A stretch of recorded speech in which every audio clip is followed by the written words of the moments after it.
Hello everybody and welcome to Poland Daily Travel. Standing here by the river Pilica, and a couple of friends came all the way across the river just to see what's up.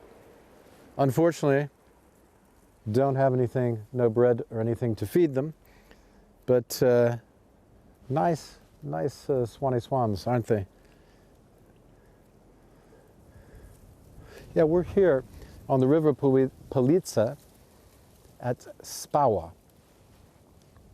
And Spawa is a famous spa town, as I was telling you in the previous episode. It's also where they do a lot of training for the Olympic team, particularly with winter sports. You won't see any snow here now, though, but we are refreshingly in the countryside. This is a nice protected forest that we're in now. And you can see this is the river Pilica here. And at this particular point, it's a lot wider. As it's flowing to the Vistula, it will be getting wider and wider as we go on our way. So we're about, I suppose 10, 12 kilometers from Tomaszów Mazowiecki. And we are about 7 or 8 kilometers, maybe a little less, from Inowłódź. Inowłódź is an interesting town. We're going to head there next. It has a number of interesting features, one of which is a small castle, which is worth looking at, and some other items, including a bunker, which was used to house Nazi trains, and supposedly a train belonging to Hitler. Why it was this far away from the action, I have no idea. But the Germans did use this area during World War II for a lot of rest and relaxation, far away from where the bombs were dropping in Warsaw. And even today, or especially today, on a beautiful February day, it is stunning, in fact. Quiet, bucolic, verdant, blue skies to match the blue springs, and everything is just fine. I think that I just wanted to show you the river here because you can see this is nice for kayaking and canoeing. They have a lot of tremendous rivers that are just, I would say, smooth enough to take a kayak or a canoe on without having a lot of hassle and just merrily go on your way. As we said before, there were, I think it's about 200 miles of kayaking from Szczekocina to the Vistula River. Okay, smashing day. Let's carry on, and we will hit the next town in just a moment. Stay with us. After the bumper, we'll be in Inowłódź.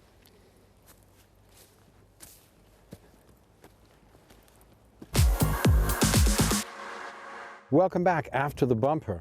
Okay, we were in the middle of the countryside on the Pilica River, which is just that way now, and we're standing in front of yet another castle ruin. Only now we're in, as I said, Inowłódź, just before the bumper. Look, this town is one of the older towns or settlements in Poland. It's first mentioned in official documents in 1145, I believe. Mid-1100s anyway.